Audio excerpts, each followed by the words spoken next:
Today we are talking about all things licensing, but we'll get to that in a bit.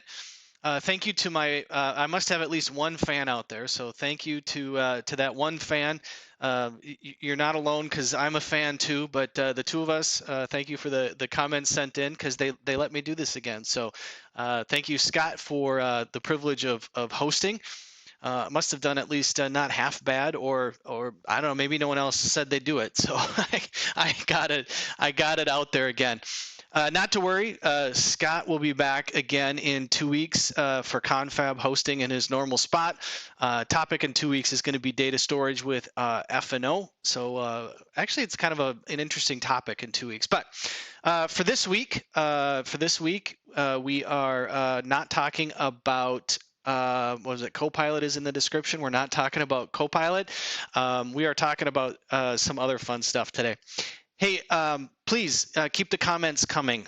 Today's topic is actually going to be around licensing. So we would love to have any and all questions that you've got around licensing. Put those in the comments today. We'd love to answer the questions as we go. So without further ado, I am not a licensing expert. So we actually have a special guest with us today. So I'm happy and honored to introduce you to Ridhwaan. Ridhwaan is the newest member of our pre-sales team, but really his expertise lies with all things Microsoft licensing. So Ridhwaan is our guest today.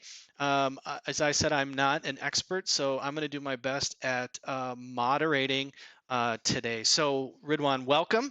And hey, I just wanted to let you take a few minutes, introduce yourself, who you are, your role at Stone Ridge, and some of the background that you've got. So the floor is yours. All right, thank you, Marcus, and thank you for having me here on Confab today. And I'm sure you have more than one fan. I'm sure you have raving fans out there. I used to get my kids to watch, and comment in, so at least I had a couple of positive things. Yeah, for sure. So I've made a career out of licensing. Really, I have 6 years of experience just doing Microsoft licensing, mostly in the CSP space. Uh, I've been at Stone Ridge for about a year and a half. But I led a CSP team or a licensing team at the previous company. I also worked at Microsoft briefly. And I think I would like to describe myself as somebody who has a very high tolerance for pain because Microsoft licensing is not the easiest thing in the world, but I actually really enjoy it. I like the challenges. It feels like a puzzle for me, and I like those challenges. So I ended up getting certified in pretty much all of the major Microsoft products, including Power Platform, Microsoft 365, Azure, Dynamics 365, and so on. So I'm fully immersed myself in the licensing experience for sure. That's great. I'm glad you said something about painful. So I was trying to put an analogy together, just about how I personally feel about licensing in my life, and the only thing I could come up with is like a visit to the dentist. You need to go, but most of us don't want to go. It's sometimes kind of painful, but it's necessary. So and then there's those dentists out there that do that work, right? And you're one of those. You do the hard work that a lot of us actually avoid. So I should thank you for that too. Um, you said CSP. So what does that mean for those not in the know? Yeah, CSP is a cloud solution provider. It's basically a channel where you could purchase your licensing. And there are many channels, like you could be on an enterprise agreement, you could purchase directly from Microsoft, or the CSP channel where you could work with a partner to purchase licensing and they would be supporting you Okay, within your licensing journey. awesome, awesome. So um, for our audience today, we thought we'd kind of do this in an interview format. So as I said before, if you've got licensing questions, feel free to throw those in the chat as we go. Otherwise, we're just going to have a conversation like we typically do on Confab. So Ridhwaan, what makes we always say licensing isn't fun, but what makes licensing difficult for most organizations? That's funny you asked that, Marcus.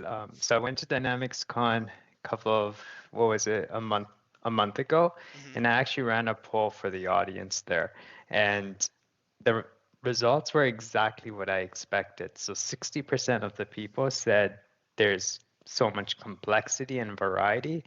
20% of the people said the frequency of change. So those two combination made up about 80% of all respondents. And then the other 20% was like cost increases and things like that. But in terms of complexity and variety, and we're going to go through one example today with Power BI and Fabric, but we'll multiply this by all the licenses out there: Teams, Microsoft 365, Dynamics, Business Central, F&O. Like, there's so much licenses out there, and each of them have their own terms and their own fine print and little rules. So for example, minimums of Dynamics 365 licenses, or you get usage rights for some things, and it's in the context of the app. What does in the context of the app mean? Or the F64 Fabric licenses we're going to talk about, there's a small fine print in there where it's like you get Power BI for free, but only if it's above like an F64 capacity. So there's just so many little things, and it just makes it so complex. Yep. And then the other 20% is just the frequency of change. So usually there's about 2 to 3 large scale changes every single year. Like this year, there was in April, if you purchase licenses monthly, you will have to pay 5% more. There's a Business Central price increase coming in October 2025. And then the one that's really, really big this year for the clients that are on finance and supply chain is there's going to be technical enforcement of licensing starting November 1st. So that's a lot of changes, and a lot of people or a lot of clients have to turn things over really fast, and things are changing at such a quick pace. It's really difficult to just keep up with it. Right. So are there good resources for our clients or just anybody with Microsoft licensing to go to stay abreast of the changes? Yeah, I tried to write blogs as much as possible. I ended up writing so many blogs because there was so many changes that our marketing team just gave me a whole section just on licensing. So if you go to Stoneridge blogs and there's a section on licensing, I try to keep up with the things that our clients would be impacted by and try to clear out all the noise. So that's one of the resources. For Microsoft 365 licensing, there's this website that I use all the time called m365maps.com, where you can compare all the different licenses. So if you want to see the difference between a business basic, business standard, and compare that with a E5 license, what features each license has, and so on, you could see like a feature matrix and a side-by-side comparison with all those licenses. So I think that's pretty neat for Microsoft 365. For Dynamics 365, the licensing guide is probably the best resource out there. It's a long read. Yes.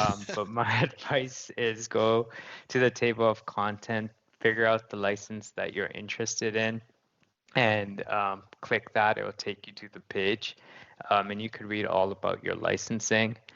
It's the same thing with the Power Platform. They have their own licensing guide as well. It's very long, but it's very informative. And then if you're a Stoneridge client, you get access to our licensing team and licensing questions for free. It's included within your partnership. So I would say those are the best resources that I think our clients should take advantage of. And most of these resources are resources I use myself. Right. Right. I know when I try to stay on top of it, doing your own research is fine if you're in let's say a finite set of licenses. Let's say I'm in Business Central all the time. I feel like I can stay on top of that and the licensing changes there. But as I think about really the broader platform and the licensing implications across the whole ecosystem, I have a really hard time staying on top of those, and knowing, the nuances when you think about applications interacting with Business Central that I'm not an expert in. Power BI is probably one of those. We're going to go through again. You alluded to it, a Power BI licensing example, but I think this is a good example of sort of that secondary product, if you will, that could connect to Business Central, but to stay on top of all of those applications, it's just a lot of work. How many licenses are there for Microsoft? Do you have any idea? I mean, if you're talking about individual, and I suppose SKUs could be a deceptive thing because like Power BI, there's more than one SKU for that. But how many are there out there? I mean, I think there's probably, I don't know, 500 Okay. like different. Yeah, there's a lot of them. And especially with like Microsoft 365, you could get each of the components within a single license separately. So for example, like a Microsoft 365 E5 license exists, but you could get Defender separately, you could get Teams separately, you could get Power BI separately, you could get um, Teams, voice, and all of those features separately. So it could get really complex, and there's a lot of licenses that are out there. And I guess when it comes to SKUs, there's probably like 2,000 maybe, and I'm just guessing. Yeah. But there's a lot. Well, you're alluding. I think we're going to get to this a little bit later, but um, actually, you know what? The next, well, let's come back to that one a bit.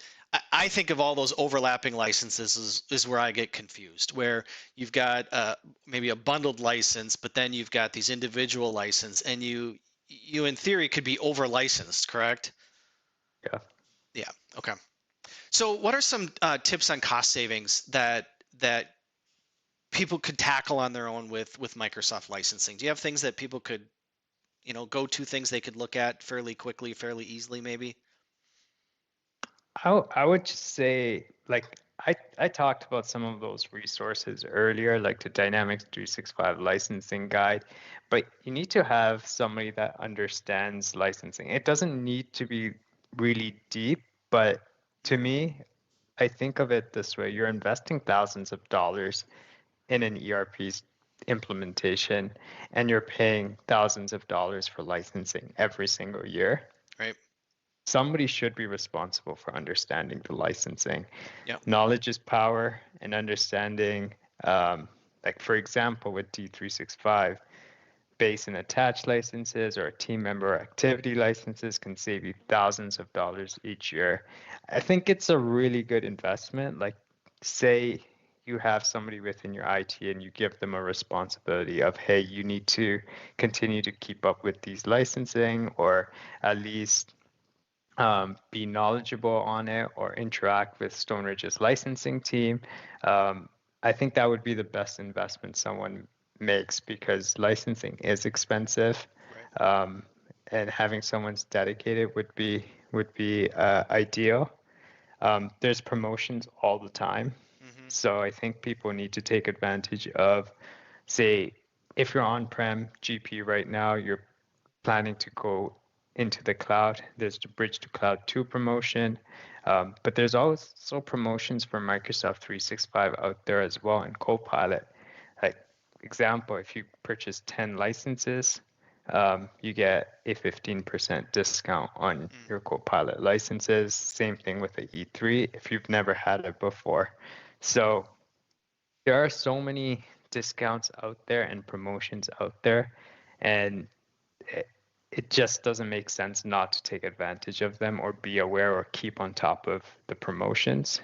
Hmm. Um, I would say another way I had personally, and I don't want to come off as like bias or like push our services or form, but let's say if I ever left Stoneridge and went to like the client side, I would do our licensing assessment. And the reason for it is it would just give you an idea of where you can save costs. It's free, there's no obligations. And if I was client, I would just do it, take the recommendations, and do what I want with it. I don't know. I think our licensing assessment is really good and comprehensive. And then I guess last thing, just simplify your licenses. And I'm going to continue to talk about simplifying licenses. One date, one invoice, one place. It's just easier to manage. Yep. So long-winded answer to your simple question, Marcus. How about some common licensing mistakes that you see with people? Yeah. The most common one I see is the most simplest one. It's people don't, or clients don't plan for the year, and and things change every single year. People leave, people come back, and then their renewal just keeps renewing exactly how it was, and that happens for 5 years. And you have a bunch of shelfware. So shelfware is licenses that are not assigned to users, and you get charged for it regardless if it's assigned or not. So that's the number one. That's surprisingly the number one thing that I always see. And then you talked about how it gets complex with those individual licenses. So I oftentimes see, especially with Microsoft 365 licenses, somebody will have an E3, but also like an Exchange Online too. And it happens in Dynamics 365 as well, but their version is, especially for the ERP and CRM, the same user has a base license for the ERP and CRM. So instead of paying $20, they're paying $105. So, or $210. So I think those are the most common mistakes for M365 and D365.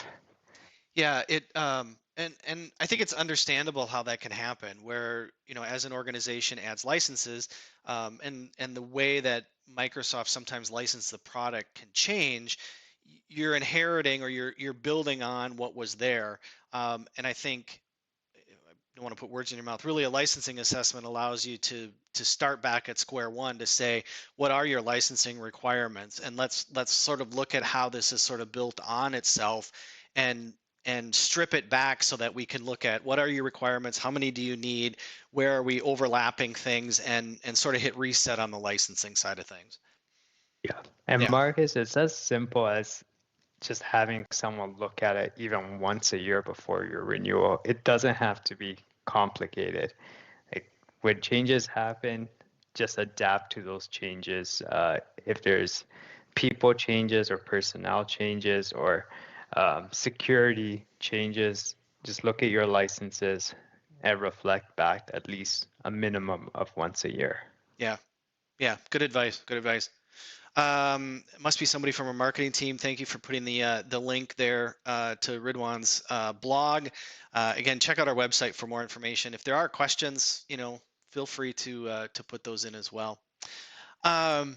So, Ridhwaan, we wanted to walk through really an example of some licensing, and for our audience today, we wanted to look at really Power BI and Fabric. And this is probably a good example where the products themselves have evolved.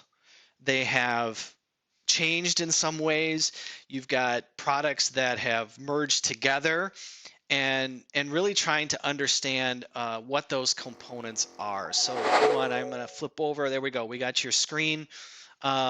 We wanted Ridhwaan just to sort of go through an example here. So this is just a single example of a product, but this is sort of what can happen, and this is what you're facing. So yeah, help us understand a little bit how this works. Yeah, and the Power BI license is just one type of license. And what I want to do is I want to, yes, show you complexity, but I also want to educate everyone on just how Power BI licenses work, because they are getting complicated. And I get this, probably one of the top 5 questions that I get asked is, can I get away with this with a Power BI free license? Yeah, and I get asked that all the time. I get that all the time. Yeah. So we'll walk through that, and I think we're going to come up with a definitive answer after this presentation. So Power BI licenses, there are 4 paid licenses that I'm aware of. The Power BI Pro and Power BI Premium are per user licenses, but the Fabric and Power BI Embedded are capacity-based licenses, so they're based on usage. There's also free licenses, so I always get asked about the Power BI Desktop. Anyone can just go onto the Power BI website and download Power BI Desktop, and they could start using it. They cannot publish content to the workspace. Can't really do much with it. It's really for your own personal self. Then there's a Power BI free license where you could take your Power BI desktop and you could publish it into your own workspace in the cloud, but you can't share or collaborate with anybody. So you can't really do much with the Power BI free license either, except, and this is where people get really confused, is if you have an F64 Fabric capacity, then your Power BI free license can be used to view content in other workspaces. However, if you don't have Fabric, you can only view stuff within your own workspace. The Power BI Pro license is the first license that actually grants you viewing, sharing, collaboration privileges. So it's, if you're trying to really do anything, I guess, useful, you need a minimum of a Power BI Pro license. That license is also included in the Office 365 and Microsoft 365. Then there's the premium per user. So that's a step above the Power BI Pro license. It is not included in the Microsoft 365 or Office 365 E5 licenses, but there's a step-up SKU, which can be added onto the Microsoft 365 E5 or Power BI Pro license, and you could get the premium per user. And the Power BI Premium really just gives you the advanced AI capabilities, and then you get a refresh rate of 48 times a day rather than the 8 times a day that Power BI Pro gives you. So those are the user-based licenses. So just to summarize so far, the free license can't really do much unless you have a Fabric F64. Power BI Pro is the first license you need to share or collaborate, and then the Power BI Premium gives you higher model memory size, some capacity stuff, refresh, and advanced AI, and so on.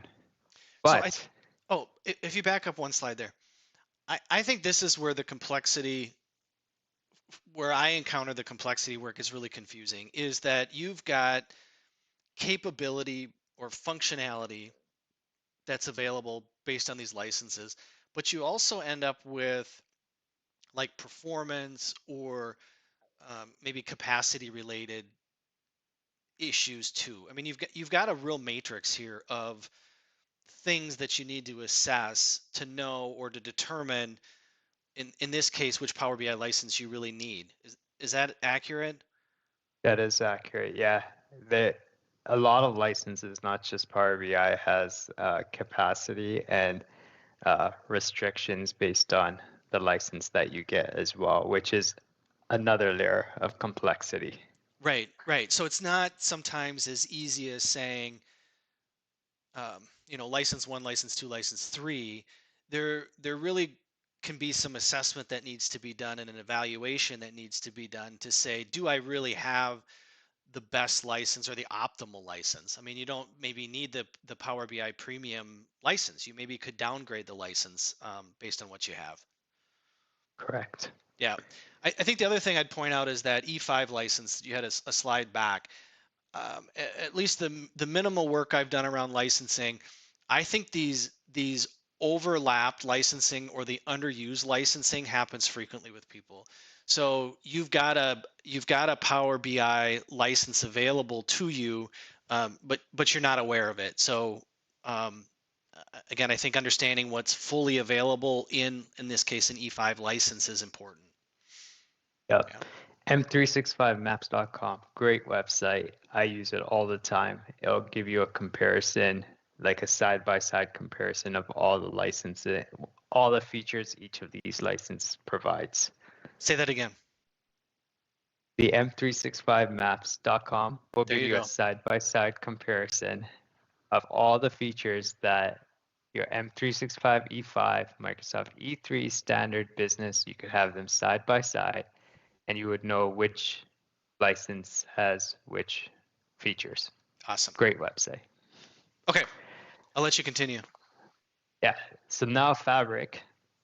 And I think I'm just going to cover Microsoft Fabric here. I won't get too much into embedded, but this picture or this diagram here is a little bit misleading because it says Microsoft Fabric gives you data factory, data engineering, and so on.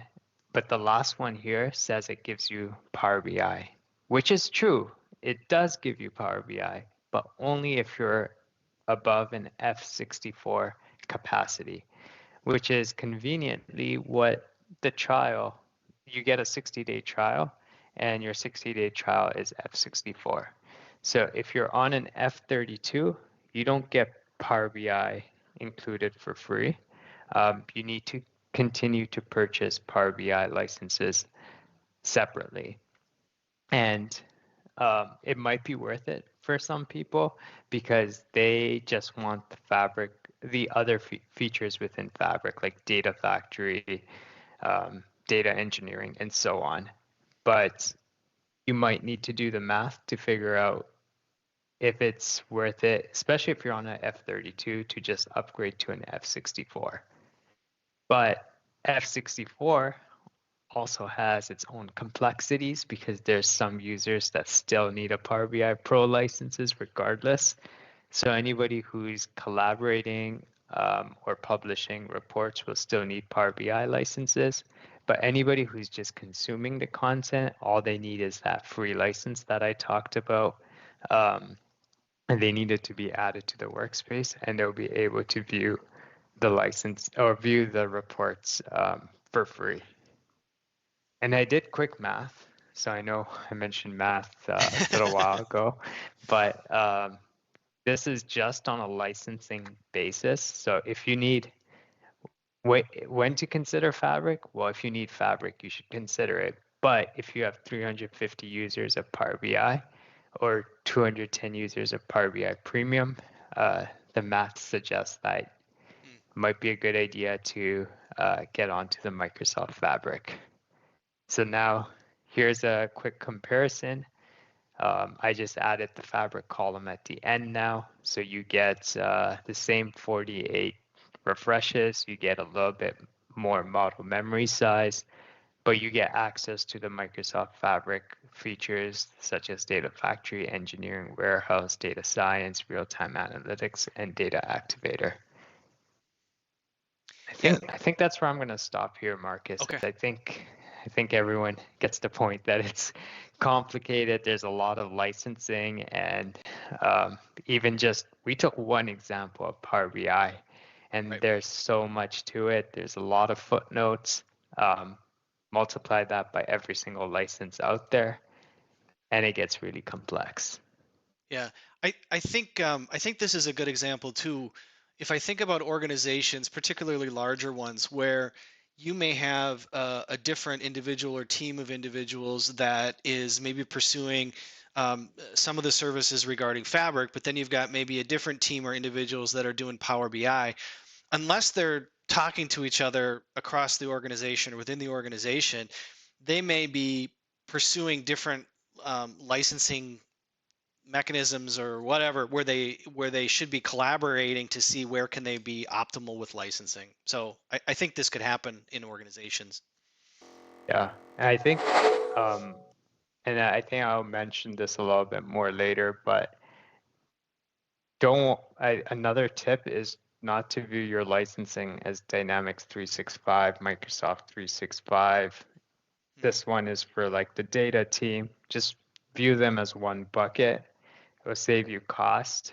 And it's a negotiation leverage as well. Like you could go to your partner and say, hey, if I'm moving over my Microsoft 365, how will that impact my overall cost? And it's very powerful to view licenses all in one. If you have one renewal date for your D365, M365, it's so much easier for you to make decisions overall. Sure. Sure. So I think we kind of talked a little bit about this, but how can clients avoid being over or under licensed? Yeah, I keep talking about this one date. It's super Yep. important. Just have one date, align all your licenses to one date, D365, M365, doesn't matter. Just look at everything holistically, about 60 days prior to your renewal every single day. Review it and make sure you're reducing the shelfware and your licenses actually reflect your organization for the year going forward. And I think just reviewing shelfware at a minimum will take you a long way and will save you thousands and thousands of dollars. And you're right sized for your organization every single year. Yeah. Um, Over licensed and under licensed. What do we typically see, or what do you typically see when you do an evaluation? Are people over licensed or under licensed, or maybe it's some of both? Uh, it's just it depends on the client. There's a lot of the times I see people are over licensed in terms of they have licenses, but they're not getting the full value of their license. So for example, if you have an E5, you're not using the Power BI, you're not using the security features. So I think you're over licensed and you should actually decrease. And then there's some people who are under licensed. And I think like that scenario is mostly there's an organizational goal and the licenses are not meeting those organizational goals, such as security. Mm. There's a big difference between like a business standard and a business premium license. And even though the organization is a security or wants to be a security first organization, they haven't made that investment yet to the business premium. So I always see there's different scenarios and it depends on the client. It's very much our licensing assessments are snowflakes. Like they're totally different. The other day I did a licensing assessment. It took me 6 hours to do. And then there's a couple that take me like 20 or 30 minutes. Like they like vary and every client has their own different situation. Got it. How about best practices to keep up with licensing changes? Are there a couple bullet points we can leave for people? Yeah, I mentioned this before, but reading our blogs and thank you to whoever in marketing put that blog link up there. But I try to filter out all the unnecessary news because there's so much news and just focus on what's important. The licensing team is here. It's included in your partnership if you are a client. And this one, I found out the other day, but if you're a client, you could actually search Partner Center announcements on Google. And this is where we get a lot of our news. You can access this too, and you could follow along with all the changes. There might be a little bit too much Yeah. of things that you don't care about, but if you're really serious about this, you would be the first one to know of any changes. As soon as a partner knows, that's when you would know as well. So, Yeah, Partner that's a good Center tip. announcements. Yeah, good tip. Good tip. Um, any overall best practices with licensing? We've talked about keeping up, but any overall best practices you'd offer? Yeah, I guess I'll just take this opportunity to just summarize some of the things that I talked about very quickly, and maybe I'll give like one or two tips. But um, view M365, D365 as one bucket, use that negotiation. Um, Review licenses a minimum of once a year. Um, get the most out of your investments by being knowledgeable, read those licensing guides or dedicate someone to keep up with licensing or at least interact with our licensing team. I guess just overall tips, shared mailboxes. So if you have a shared mailboxes and it's under 50 gigabytes, it doesn't need to be licensed. So that I tell people that and they're just like, oh wow, I should review all of my shared mailboxes or convert some people to shared mailboxes. Yeah, they don't need to be licensed if they're under 50 gigabytes per usage. And then this April, Microsoft made an announcement that if you continue to pay monthly, that there will be a 5% increase.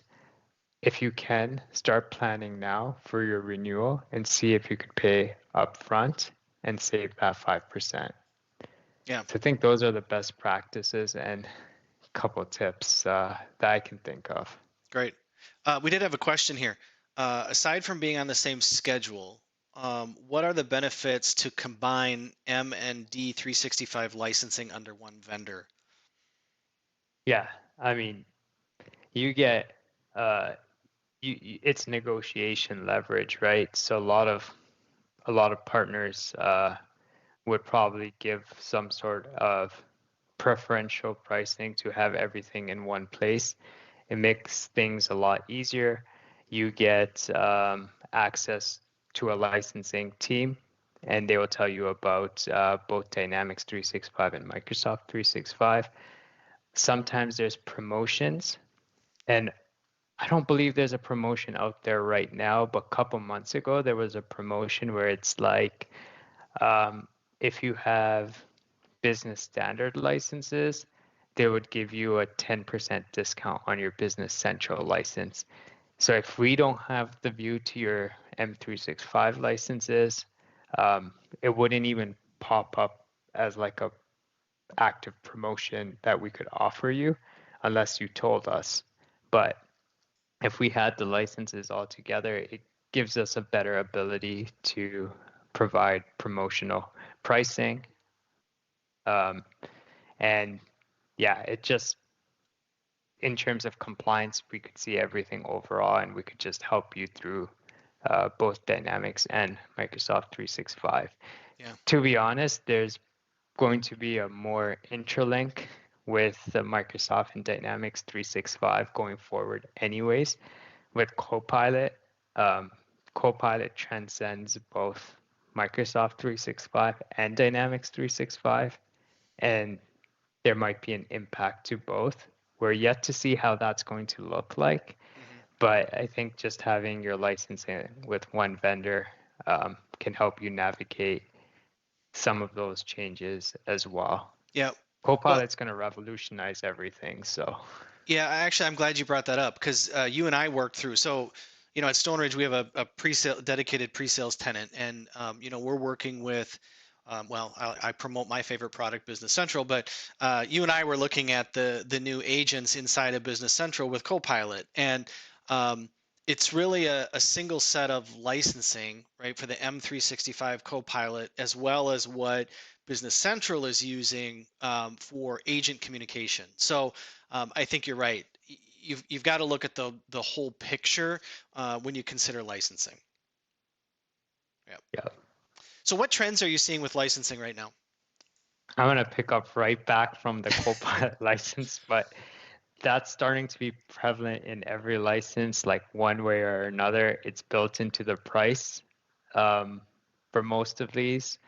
So I'll give you an example. So Business Central is increasing prices in October, and I'm sure that had a lot to do with AI. So you're technically paying for Copilot, right? Like in a way you are. So you want to maximize your investment or at least start experimenting with it.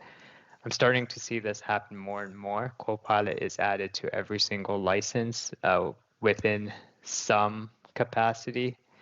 So that's number one. And then the second trend is I'm seeing a shift to usage-based licensing. So any license that you need, any license that you need now has an option for usage based. And we talked about like Microsoft Fabric, that was a usage based license as well. But we could see that within Copilot, Power Pages, Power Automate, and so on. In the past, that was just Azure resources, but now that's not really the case. Usage is everywhere. And I don't think it's going to get to the point where it's like, hey, your Outlook is based on usage now. So every email that you get, I don't think it's going to go that far. But I think we're going to see more and more usage based licenses and a little bit less per user type licenses. Sure. At least that's the trend that I'm seeing. Sure. So what can a client expect from a licensing assessment? So this is a service we offer, but can you walk us through that? I'm going to switch over here again. So you are sharing your screen now again. So. Yep. Okay. So I want to just like talk through the licensing assessment. Like I said, if I was on the client side, I would take advantage of this. I don't want to push our services within a form like this, but I think it's so valuable. There is no obligation or anything. You could just do it, take the recommendation. It takes about half an hour of your time. And you do what you want with the recommendation. So a typical licensing assessment. So this is very simple. Like I said, I did one that took me 6 hours to do. That was the longest one I've ever done. So it was so complicated. And all of these are personalized to you and your tenant. But what I would do is look through each of your licensing. So here I would talk about Dynamics 365 licenses. I'll tell you all the news and things you need to watch out for. And if there's any promotions or any changes that are happening, I'll tell you about them. So for example, if a client is on GP, I'll tell them about the Bridge to Cloud 2 promotion. You could get 40% off a 3-year fixed term for your Dynamics 365 licenses and so on. Then I would move to your Microsoft 365 licenses.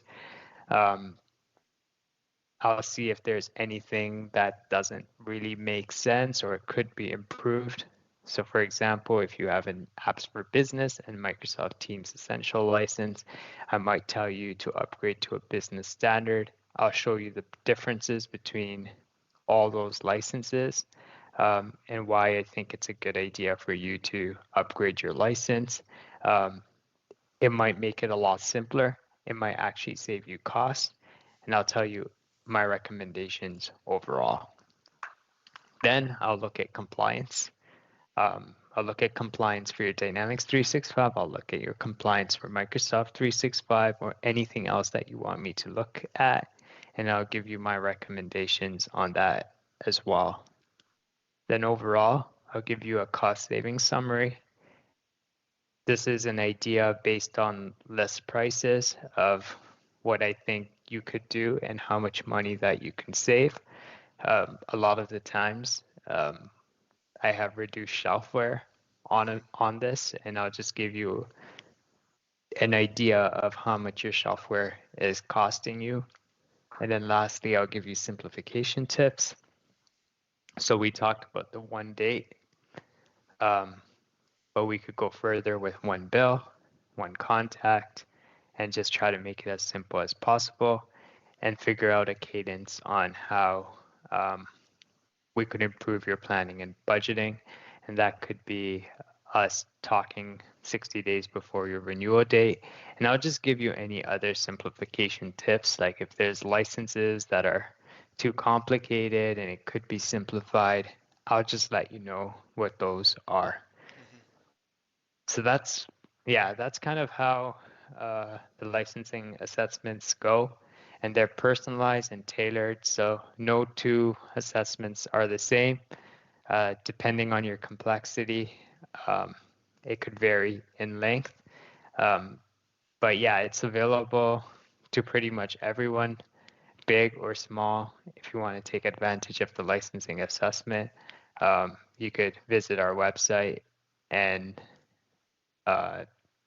just click the licensing assessment link, or I think you could click this link here as well. And It will take you to our licensing assessment. You do a quick form. I'll get a notification. We'll set up 30 minutes and we'll go through the recommendations. Yeah, great idea. Yeah, great resource. We got a couple of questions here. Software licensing. Okay. Having a free meeting license between Microsoft and the organization seems like a good idea. Yeah.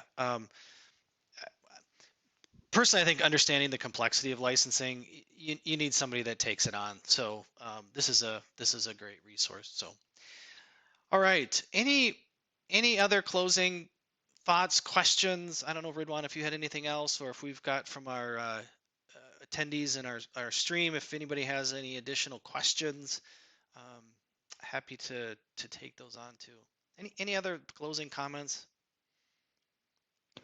I Oh, mean, there's the link to the licensing assessment in the chat. Perfect. Thank you, marketing. Marketing's on a roll today. Yeah. I mean, I guess closing statement is the licensing team is available to our clients. If you are a Stoneridge client already, just take advantage of it. We'll help you realize the value of your investment. We'll help you save cost and simplify. And if you're not, give the licensing assessment a chance. Let's talk about it and let's see if there's any way that we could help you save cost or simplify. We're here to help. We have a dedicated licensing team, and we have a very strong licensing team. So I do encourage everyone to just take a second, check us out on stoneridgesoftware.com, look at our blogs, look at our licensing page, look at our licensing assessment. We put a lot into this investment, and I think it brings a lot of value to our clients. Yeah, I agree. And at Stoneridge, we want to be a partner with our clients, and I think this is part of that partnership. Is that we want to be here to help you sort of sift through all of this. Um, at least the licensing assessments that I've seen, not always, but typically it is about a cost reduction. It's about streamlining licenses. It's about finding optimal licensing. It's about, as you talked about, licenses that you're not using, discontinuing those. So typically what I've seen with the licensing assessment is a cost decrease. Now, obviously there's not a guarantee of that, but that's typically, I would say, at least the clients of mine that have gone through this have seen. And maybe it's not a cost savings, but it's a simplification of the licensing too. Just trying to manage all of the licensing, simplifying that can just make it easier too. So from an overhead perspective, simplification is good too. So. Well, Ridhwaan, I want to thank you for being on today. Thanks for doing the licensing assessment. Good to have you on the pre-sales team. So again, thanks for your time today. I just want to highlight a few things before we go. Scott will be back in 2 weeks, so join us in 2 weeks. Scott will be talking about data storage in F&O. So if you're an F&O client, important topic here to think about what storage is going to look like.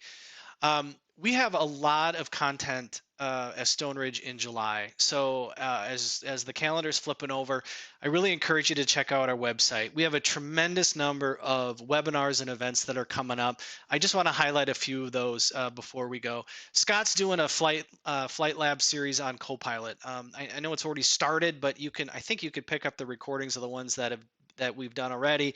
But Scott's doing this flight plan around Copilot. A lot of good content. If you're trying to figure out how Copilot fits, what it means, check that out. We do have a longer series on how to implement Dynamics 365. So that's a series. Check out our website for that. I'm excited about Backstage Pass with our CEO, Eric Newell. His next session is July 15th. So check that out. Interview format. Christina was on last week. But I'm not sure who he's got coming in July, but great content there from Eric. So again, you can sign up on our website and get information about that. So again, thanks for your time today. As your guest host, I would say goodbye and see you in a couple of weeks. Thanks, everyone.